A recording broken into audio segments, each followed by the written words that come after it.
Hello my dear friends. My today's lecture is the continuation of my previous lecture, that is the Brown-Sequard syndrome. Hope you have seen my previous lecture, that is complete and incomplete injury. The Brown-Sequard syndrome is also a one type of incomplete injury. The another name of Brown-Sequard syndrome is hemisection syndrome.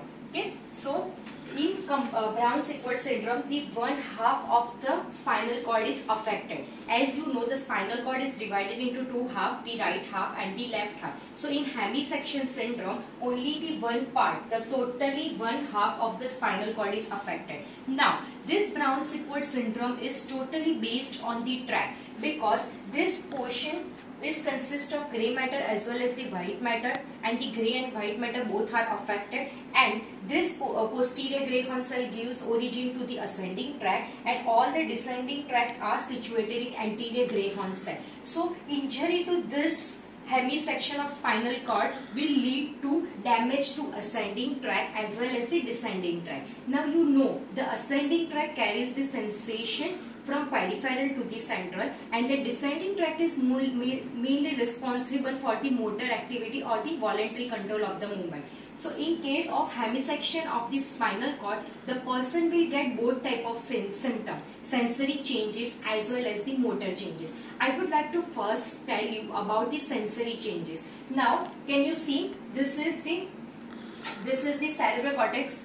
This is midbrain, pons, medulla and the spinal cord. I would like to give you the brief introduction of the all ascending tract. In that mainly is dorsal column tract, that are fasciculus gracilis and cuneatus, and the spinothalamic tract, because these both tracts are mainly affected in hemisection of spinal cord. So first we will see the sensory changes in Brown-Sequard syndrome.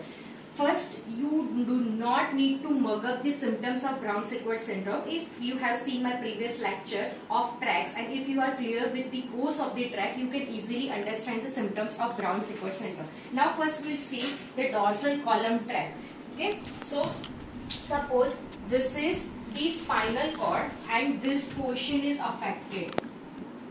Same side and the opposite side, this portion is affected. Now the dorsal column tract, there are two tracts, fasciculus gracilis and fasciculus cuneatus. As you know, the fasciculus gracilis carries the sensation from the lower part and fasciculus cuneatus carries the sensation from the upper part. So this tract is going to the posterior part of the spinal cord, and then it will travel to the ipsilateral part. It will travel to the ipsilateral part of the spinal cord, and from the medulla oblongata, from the nucleus gracilis and the cuneatus, this tract decussate to the opposite side, and then it ends into the cerebral cortex. So this is all about the course of the dorsal column tract. Dorsal column tract. Now, if you can see here that the dorsal column tract, that is the posterior type of posterior column tract, this tract carries the sensation from the ipsilateral side, the same side. Okay, it going to the same side of the spinal cord. It does not decussate at the level of spinal cord. So whenever the injury is here, this is the injury, this is the hemisection of injury. So whenever the injury is here, below the level of lesion, this tract is totally damaged. Now you know the function of this tract. This tract carries all the deep sensation as well as the cortical sensation like proprioception, kinesthesia, conscious kinesthetic sensation, vibration, stereognosis, fine touch, then 2-point discrimination, baragnosis, graphesthesia. So these all sensations are carried through the gracilis cuneatus and the fasciculus cuneatus and fasciculus gracilis,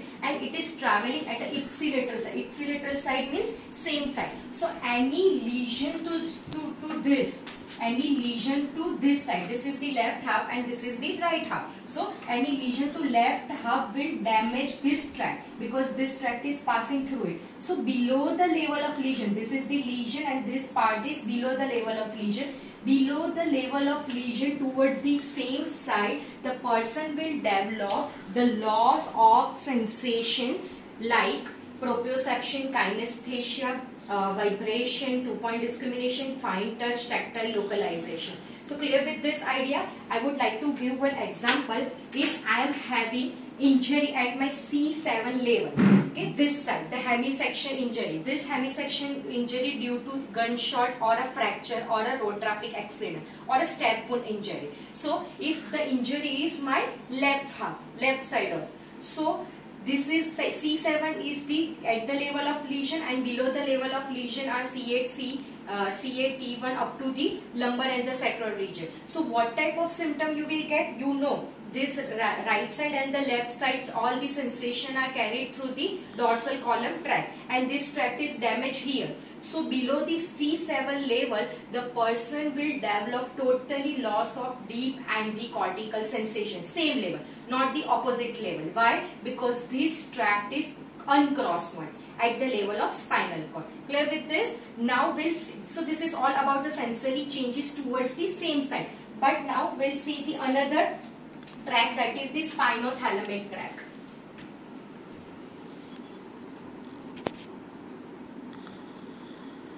We'll see the spinothalamic tract. The spinothalamic tract is one type of ascending tract, and it carries all the superficial sensation from the peripheral to the center. So suppose this is the spinothalamic tract and it carries the sensation from the lower limb. It enters into the posterior part of the spinal cord, and immediately it will decussate at the same level or a 1 to 2 segment above to the opposite side, and then it goes to the opposite side of the spinal cord.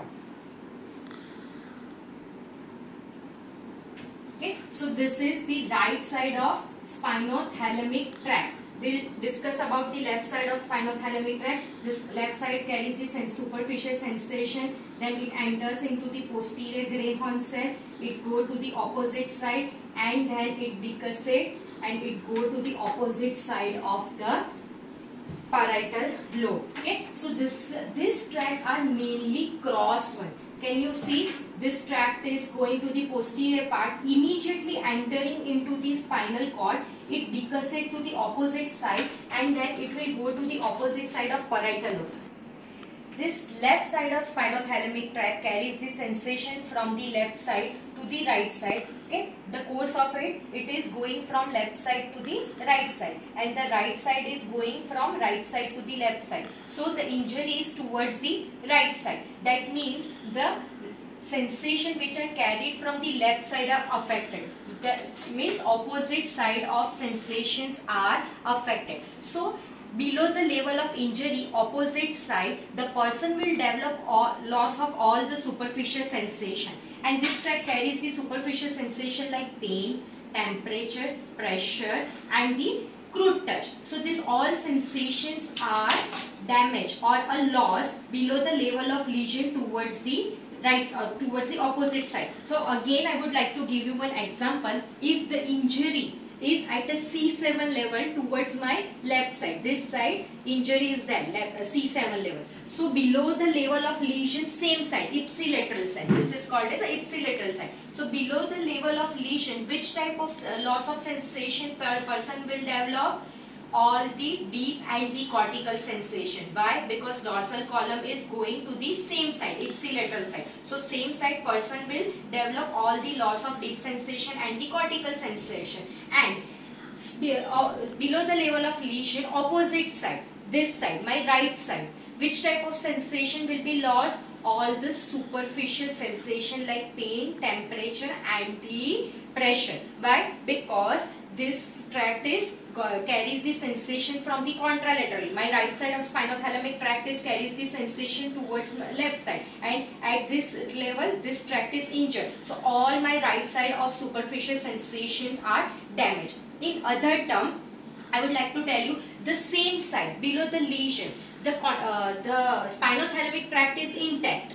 The same side below the lesion, spinothalamic tract is intact. Why? Because my left side sensation are going to the right side and the injury is at the left side. So same side below the lesion, superficial sensation like pain, temperature, pressure are intact, and the opposite side, that is my right side, the all deep and the cortical sensation are intact. Why? Because the dorsal column is going the ipsilateral side and injury is over here. So my right side of dorsal column are not at all damaged. So all the deep and the cortical sensation are intact over here. So this is all about the sensory changes below the level of lesion. Okay, I have wrote here. This is the level below the level of lesion, same side and the opposite side. First we'll discuss about the sensory changes. So same side sensory changes as the dorsal column tract is damaged, which is the uncrossment. So fine touch, tactile localization, 2-point discrimination, kinesthesia, proprioception, vibration, stereognosis. This all sensation will be lost. Okay, but the same side below the lesion spinothalamic tract is intact because this is the crossment. So pain, temperature, touch and pressure, this all four sensation will remain intact. Okay, opposite side sensory changes below the level of lesion. So the spinothalamic tract is crossment, so damaged. The pain, pressure and temperature, crude touch, this sensation will be lost to the opposite side below the lesion, and opposite side below the lesion the dorsal column tract is intact. That is why this all sensation will remain intact. Clear with this? Now we'll see the sensory changes at the level of injury. In case of Brown-Sequard syndrome, mostly person will develop symptoms at a two level. First, the lesion at the level and the lesion below the level. So we have seen the lesion below the level. Now we'll see the lesion at the level. What happened? So at the level of the lesion, both the dorsal column tract and this is the dorsal column tract going to the posterior side. Okay, and this is the spinothalamic tract again entering into the posterior side. This is dorsal column tract and this is spinothalamic tract. So what happened at the level of injury? The cut is exactly at the level where both the tracts are just entering into the spinal cord. Again, I would like to repeat. At the level of injury, the cut or the crush is at that level where both the tracts, dorsal column tract and the spinothalamic tract, are entering into the spinal cord. So at this level, the injury is there. So what will happen? Both the tract will be affected. Spinothalamic tract as well as the dorsal column tract. Both tracts are affected because they are entering from the posterior part, and at that level of injury, both tract is affected. So what symptoms patient will get? At the level of injury, same side, there will be total anesthesia. Total anesthesia means superficial, deep and cortical sensation. All sensation will be lost. Clear? I would like to give you one example. If the hemisection is from C5 to T1, C5 cervical segment to T1, so this one, and C5 to T1, this segment will supply whole your upper limb. So if the hemisection is from C5 to T1 level, so all the spinothalamic tract and the dorsal column tract are entering at that level. So they will be totally damaged or crushed at that level. So what symptom patient will give you? Patient will give you total anesthesia of your left side of upper limb. Patient will give total anesthesia of the left side of upper limb. So same side at the level of lesion there will be anesthesia. Same side below the level of lesion there will be loss of deep sensation and cortical sensation. Okay, and the below the lesion opposite side there will be loss of sensory changes. Now we'll talk about the sensory changes towards the contralateral side or opposite side at the level of lesion. So this is the level of lesion. Okay, contralateral side. This is the right side of spinothalamic tract which carries the sensation towards the left side. So this is right side of spinothalamic tract entering into the spinal cord. Immediately it will go to the opposite side, and this is the hemisection of the spinal cord. So this tract is damaged at this level, but it carries the sensation from the right side. So opposite side at the level of injury, you will get all the loss of superficial sensation symptom like loss of pain, pressure, temperature and crude touch. Clear? So at the level of injury, same side anesthesia will be there, and at the level of injury, contralaterally opposite side, all the superficial sensation will be lost. We'll see here at the level of lesion, sensory changes, complete anesthesia, and opposite side the spinothalamic tract is damaged. So opposite side pain, pressure, temperature, crude touch, and this sensation will remain same. Again we'll revise. If the left side is C5 to C7 is damaged, so at the level of lesion there will be total anesthesia of my left side of upper limb. Below the level of lesion, loss of deep and cortical sensation. Below the level of lesion, contralaterally or the opposite side, loss of pain, temperature and the pressure sensation. And at the level of injury, opposite side, there will be also loss of sensation, superficial sensation. Now we'll see the motor changes, as the descending tract are situated in the anterior part of spinal cord and it controls the lower motor neuron of the spinal cord. That is why the person will also develop the motor changes in the body. So in that, first we'll quickly revise the tract, the course of corticospinal tract. The corticospinal tract is originated here, okay, and it will decussate at the level of the lower part of the medulla oblongata, and then it goes to the opposite side of the anterior white column, and then it enters into the anterior gray horn cell. From here it supplies the muscle of upper limb and lower limb. It supplies all the muscle of upper limb and lower limb. So right side of tract is ending towards the left side. Similarly, this side of corticospinal tract,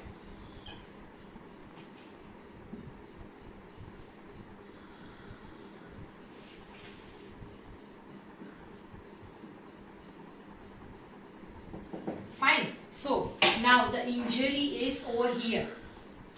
This side is hemisection, injury is here. So though the tract, the sensation are coming from the right side and it is going towards the, this is suppose this is the right side and suppose this is this left side. So though the sensation are coming from the right side, but it ends at the left side and it supplies the left side of upper limb and the lower limb. So what happened below the level of injury? This is the at the level of injury. I am going to talk about at the level of injury later. First we'll see the below the level of injury. Below the level. So now can you see the corticospinal tract is damaged over here.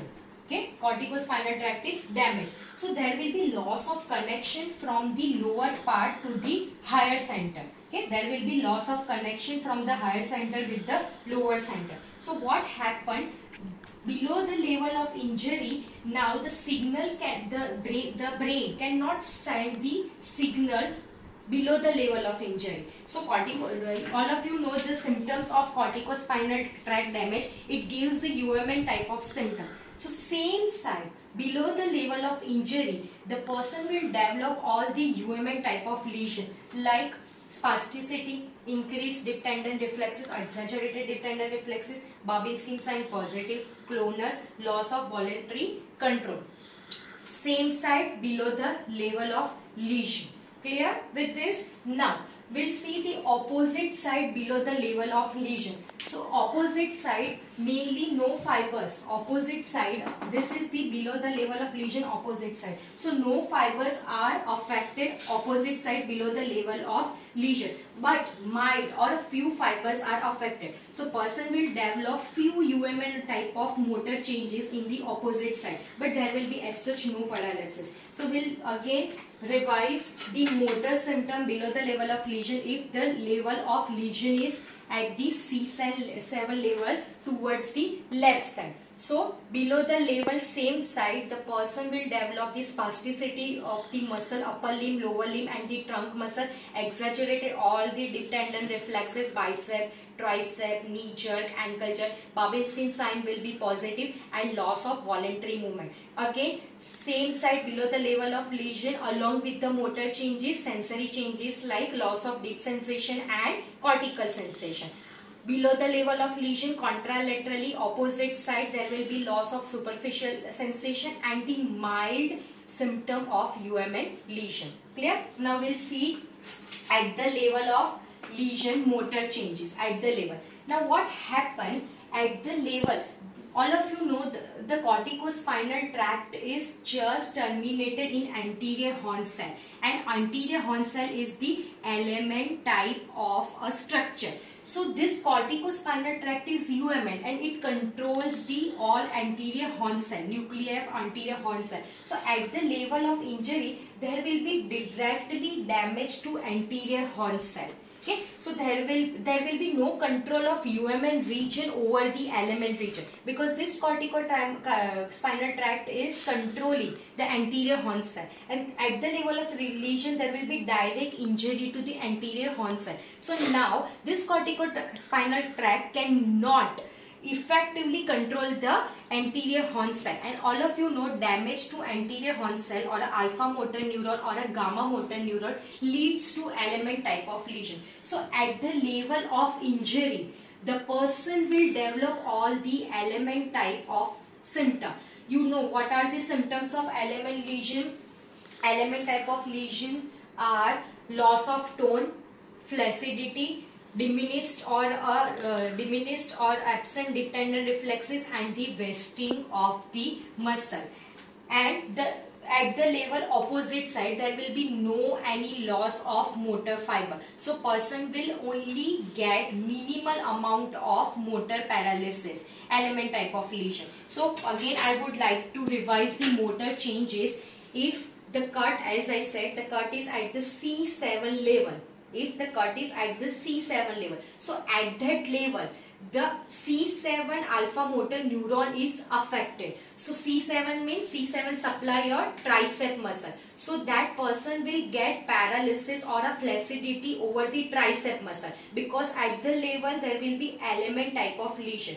But below the level, same side, there will be loss of connection of corticospinal tract from the lower region to the higher center. So below the C7 level, all the muscles will be spastic. There is the spastic paralysis, and you will get all the exaggerated dependent reflexes. Okay, same side, opposite side, at the same level, there will be mild element type of paralysis, and opposite side at below the level of lesion, there will be mild UMN type of paralysis. So we have seen sensory changes below the level of lesion, same side and the opposite side, and the motor changes below the level of lesion, same side and the opposite side. Again, the sensory and motor changes at the level, same side and the opposite side. So quickly I am going to revise this table. Okay, first below the level of lesion, same side sensory changes and motor changes, same side the symptoms of dorsal column tracts are impaired, and the spinothalamic tract symptoms will remain intact. Same side below the lesion, all the UMN type of symptom patient will develop. Okay, opposite side sensory changes, opposite side below the level of lesion, the superficial sensation will be lost, but the deep and the cortical sensation will remain intact, and there will be no or a mild UMN type of paralysis of opposite side below the lesion. Now at the level of lesion, there will be complete anesthesia, because both the tract are damaged at its origin. So patient will get the complete superficial as well as deep sensation loss, and the same side motor changes, element type of paralysis. The opposite side sensation, this superficial sensation will be lost same level, and there will be no paralysis of the at the level of lesion towards the opposite side. So this is all about the Brown-Sequard syndrome. It is totally based on the course of the tract. I hope you understood it. If you have not understood, you can comment on the comment box. Now the fourth type of lesion is disease of spinal cord. Due to some pathology, the spinal cord is affected. The grey matter and the white matter of spinal cord is affected. The pathological disease like TAPS dorsalis, syringomyelia, multiple sclerosis, tumor of spinal cord, or a disc prolapse, that we'll discuss later. So because of this region, the spinal cord is affected and it gives complete or a incomplete type of injury. So friends, this is all about the types of spinal cord injury. Hope you have hope you have understood. I have put my all the lectures link in a description box. You can see it. Thank you very much and happy learning.